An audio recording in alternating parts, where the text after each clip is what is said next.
I'm astrologer and life coach Penny Dix. Welcome to my YouTube channel and welcome to my ultimate overview of the year 2023. Well, bring it on.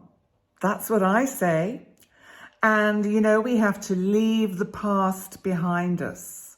We've been through a very challenging 3 years. And this year is about leaving it where it belongs, the past, and really embracing the new. Let me explain. And remember that after I do this overview, which really I think is super interesting to listen to, because it really kind of gives you a general feeling of the structure of how you can expect 23 to pan out. And, you know, irrespective of what sign you are. But your zodiac signs, and remember to check your rising sign out as well, which is also known as the ascendant, are time linked in the description box of this main video. So I wonder whether the question on most people's lips this year, or at the beginning of the year, is going to be, will this year be any better than the twists and turns that we've experienced in the last 3 years? Well, the event chart shows us that this will be a transformational year. And it's going to see the emergence of a stronger feminine energy. I don't mean in that, you know, women as such are going to take prominence, although there may be some women that become more prominent this year. But I'm seeing it rather as the feminine within. So, you know, that doesn't matter what sex you are. What it means is that we all have that inner feminine, as Jung called it, the anima and the animus, the anima and the animus. And this is this kind of ability to sense the feminine archetype within. Because sometimes we have to exert a kind of gentle touch. And so there is a sense with the energies this year that there is going to be more of that energy of people having a little bit more compassion. So I think we're going to see just more compassion, more empathy, because, you know, 2020, we all had to kind of lock down. 2021, we were getting over that and still locked down. 2022, I thought, you know, or I think we thought it's safe to come out. And everyone had become a little bit over kind of self-indulgent, too much into themselves. Maybe because of what we'd all been through with being, in a sense, locked up. So this emergence of the feminine energy is going to make quite a big difference. Because with the event chart, Venus, which is our planet of love, relationship, the feminine, and more importantly, our self-worth, our value. Venus in the event chart in Capricorn is conjunct Pluto in its final degrees of Capricorn. And that's as the year starts. That's super interesting energy. They're also both conjunct our planet of communication, that at the beginning of the year is retrograde. But don't worry about that too much, because retrograde in Capricorn, Mercury, kind of helps us to really look at what we want to set in place for the forthcoming year and the best way to go about it. So that's actually quite positive energy for it. It gives us a chance to go back and just tweak the details a bit. Because it shows, you see, Capricorn shows hard work. But also there's something about this energy that shows that dedication to a cause brings triumph. So that's one part of the kind of energy that we move into this new year with.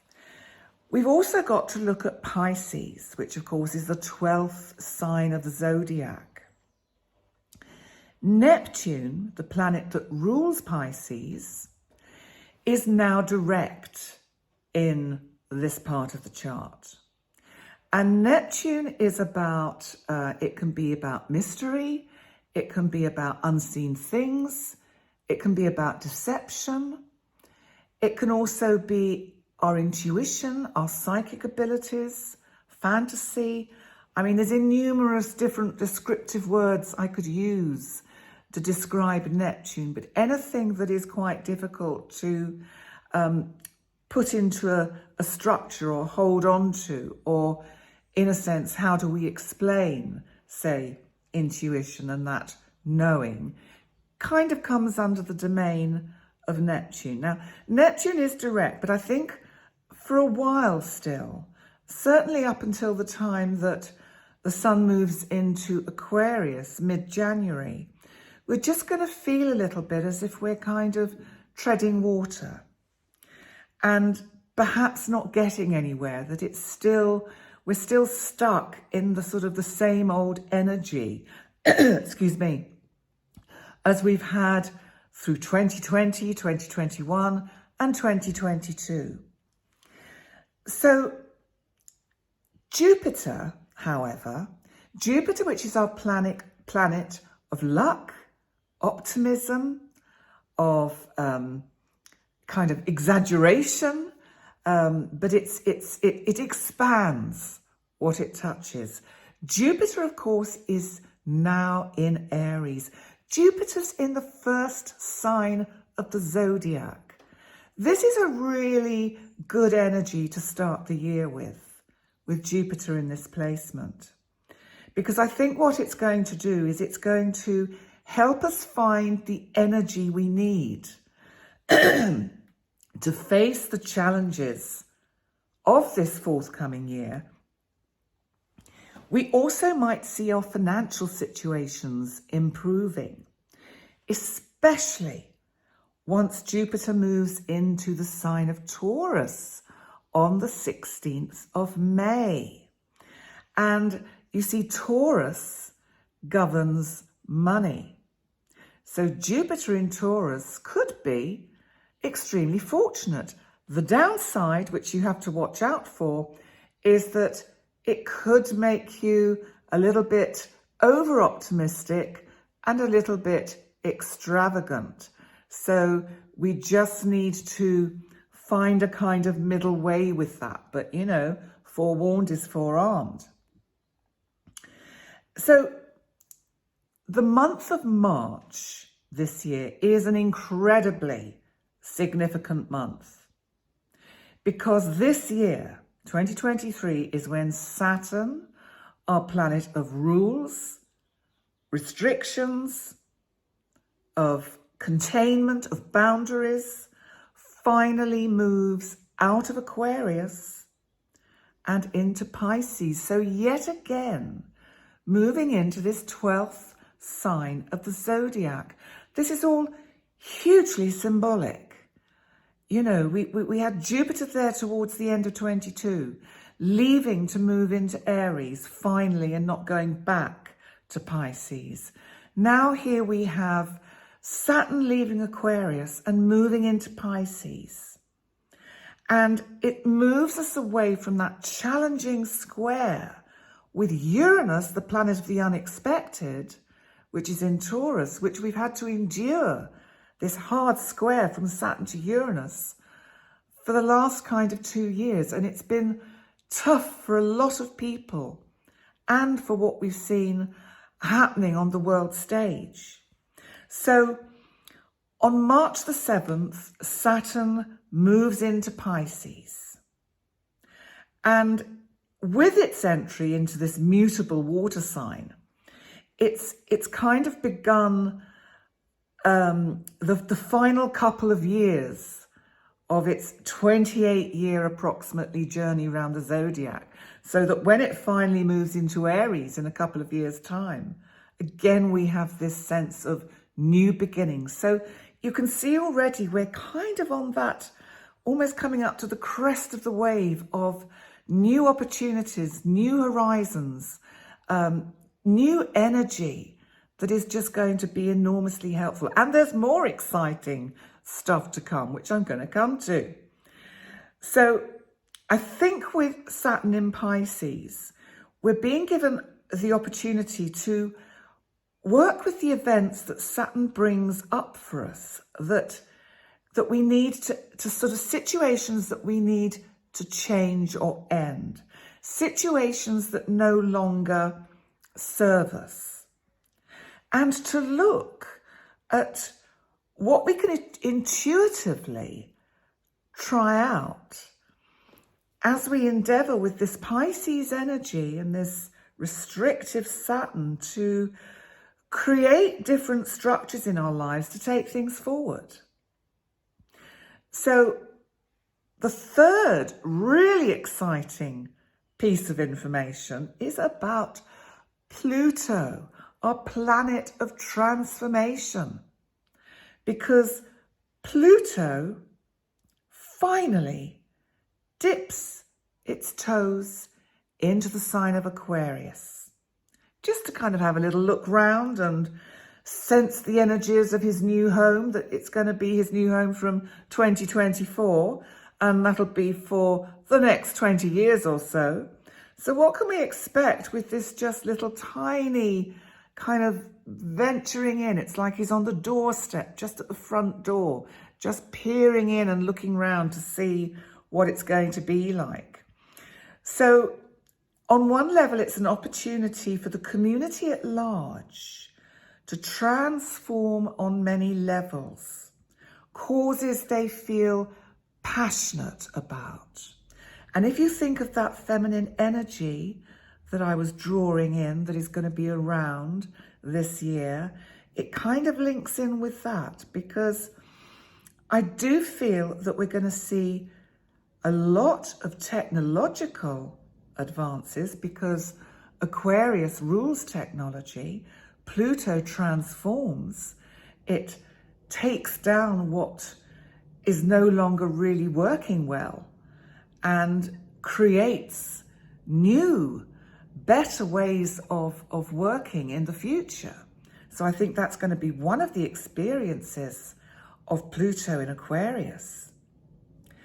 And I think because Saturn is also going to be in Pisces, I do feel that there's going to be more evidence being shown of research that's being done into, well, let's say sort of distant healing, remote viewing, telepathy, that there's going to be opportunities, I think, with Pluto and Aquarius for there actually to be evidence that comes to light to support what we sometimes know just works, but we don't really know the mechanics of how it works. That's going to be super interesting. So I do feel over the next 20 years, we are going to see big moves forward in understanding just how healing works and how that kind of the electro energy that kind of transfers from one human being to another can actually do that not only with simple touch, but from a distance.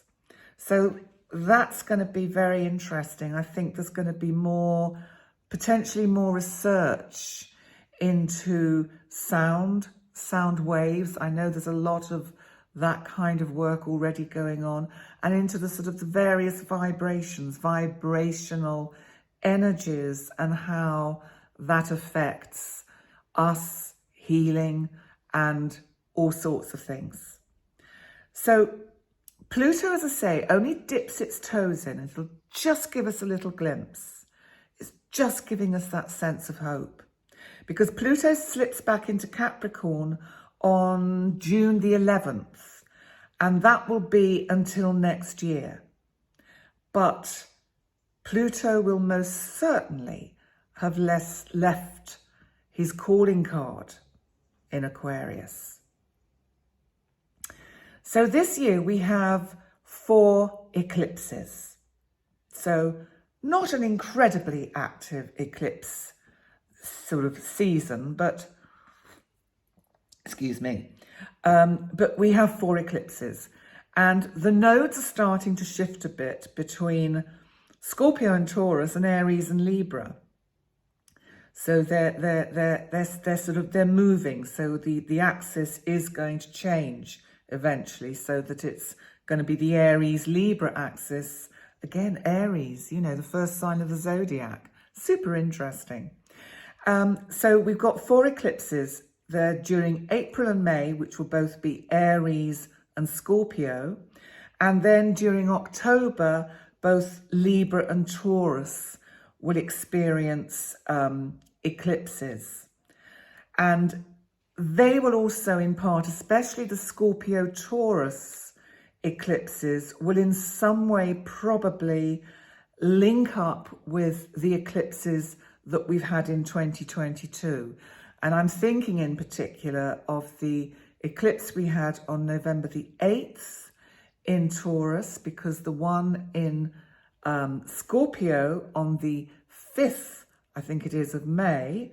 Just let me double check that, make sure I've got the dates right. Yeah, 5th of May, we have a lunar eclipse in Scorpio.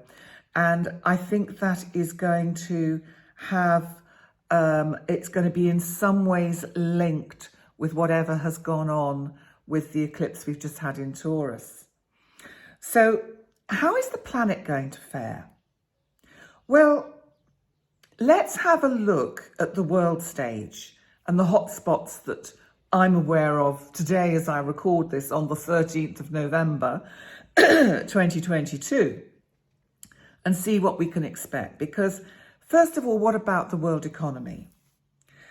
Well, I think the year will start on a sort of slightly somber note, but I do feel that from the spring onwards, the general situation will ease a bit, partly because we've moved out of that Saturn-Uranus square, which, you know, when Saturn moves into Pisces, it'll be well away from squaring Uranus, and that is going to be super helpful to the financial markets, which I still think are going to be quite volatile, because a lot of the current political difficulties around the world are still going to be kind of evident in 2023. So, but I think from the spring onwards, the general situation will ease a bit.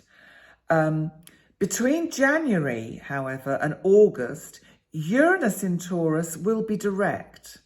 Now, Uranus is all about this kind of volatility that we've seen in currency markets and stock markets, because Uranus is unpredictable. It's also technology, so it's all about what's on the line. It can represent cryptocurrencies, you know, so that they could be doing quite well at the beginning of the year when Uranus is direct.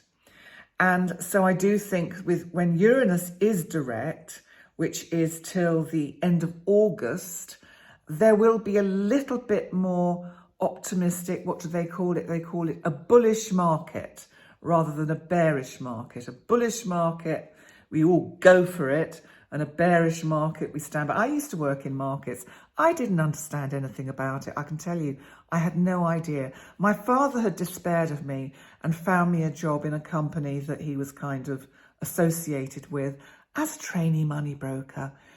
It was an interesting experience, and I was very good at the business lunches, but not a lot else. So I just add that in. So that's why I know things about bullish and bearish markets. It's not that I'm a financial expert, although I've learned to get a lot better at that. So I think, though, that when Uranus goes retrograde, in all seriousness, at the end of August, then we might get a bit more volatility during that second half of the year. So what about Ukraine, Russia, etc.? Well, I think because Jupiter will now be in Aries, and even though at the time of recording, Ukraine is going through a slight kind of respite and a bit of euphoria, because the city of Kherson has been liberated by the Ukrainians, basically because the Russians withdrew. So what will have unfolded by the beginning of next year, who knows? Except that because Jupiter will be in Aries, and Aries is the sign of war, if you like, because its ruler is Mars, then Jupiter in Aries, Jupiter's a fire planet, Aries is a fire sign. I just think that things might hot up again with Jupiter back in Aries. But the month that stands out again as being particularly significant is March. Now, of course, that will be coming to the end of the Ukrainians, which will probably be again a harsh winter. And Jupiter is going to be conjunct Chiron in Aries. Now, Chiron is our asteroid known as the wounded healer. So this Jupiter's energy is going to expand whatever is going on at that time. And with it being about healing, but also the wounds, does this mean, which is potentially possible, that serious discussions take place on Ukraine's future and that becomes highlighted round about March? So, you know, those are the potentials, but I really don't see. Now, I'll tell you one thing I will be very interested in to see will be, will President Putin still be in power by May the 5th, when we have that eclipse in Scorpio? I'm just curious about that, and I'm just going to leave it there, because I just don't think he's going to last much longer. Anyway, moving on. Iran, I think, is also a country to watch this year, because this rise of the feminine energy that I've been discussing is going to push the establishment to change, and especially with Pluto's brief visit to Aquarius between March and June. So that'll be an interesting one to watch. So how's this going to affect you personally? And remember, shortly I'll be coming on to your individual signs. Well, I think the most significant shift you'll notice is the movement of these three of the outer planets: Saturn into Pisces, Pluto into Aquarius in March, and of course Jupiter in Aries until mid-May, when it moves into Taurus. So Pisces, Aquarius, Aries, Taurus, you are going to have the spotlight on you a bit this year.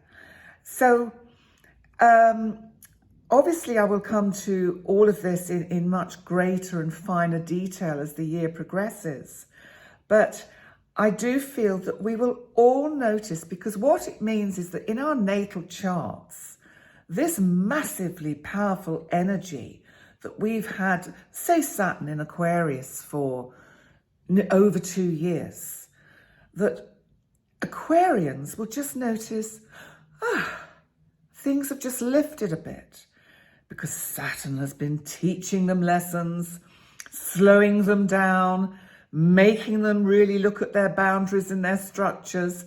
And of course, once Saturn moves into Pisces, okay, Pisces is going to experience this kind of more structured energy. But wherever it falls in your chart, so say Pisces is the 8th house for you, if you're a Leo ascendant, then you're going to notice perhaps that you're putting more boundaries and structure into your sort of joint finances, and looking at how you can save money or invest it in a different way to make it work better for you. So I also think that Saturn in Pisces also will help us connect with our intuitive side, but it will be from a much more discerning, evidence-based position, which has to be good. It's very much a time for us to find and set our own boundaries and take personal responsibility, to not depend on an authority figure to set them up for us. And I think also this is a year where it's time perhaps that we need to show more grown-up and adult discipline, like quite simply buying less plastic, eating less rubbish, watching our carbon footprint. And I think that we are next year going to become much more aware of the climate change problem, and that turning a blind eye just doesn't cut it. I think we're all going to start waking up to that. And it's just, you know, we're living here, we've got to look after it. So Pluto's move into Aquarius, I think, shows us a glimpse of the transformation that can take place worldwide if we each do our own bit. That's everyone.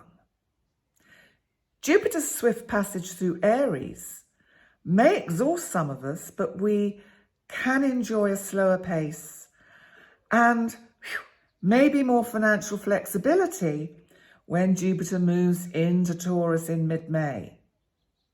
So do I have some final thoughts on 2023? Because after my final thoughts, you can just go to the link for your particular sign and check that out. So, final thoughts.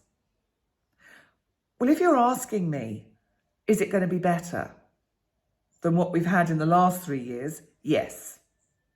Yes, it'll be different, but it will be better. But then, you know, ultimately, that's up to us individually.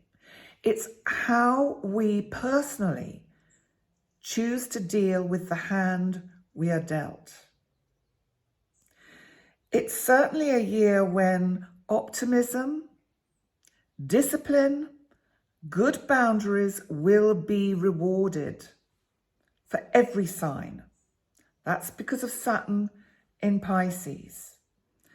And there's no doubt that the last 3 years have taught us to live in the present and to manage the unpredictability of life. And I think what it teaches is if we can manage living with uncertainty, because if there's one certainty, it's that everything is always uncertain. But if we live with the uncertainty, we ultimately win. So, thank you so much for joining me for this ultimate overview of 2023. And please remember to like, comment, and subscribe. That would be super cool if you could do that. I wish you a happy new year, and I look forward to seeing you next time. Bye for now.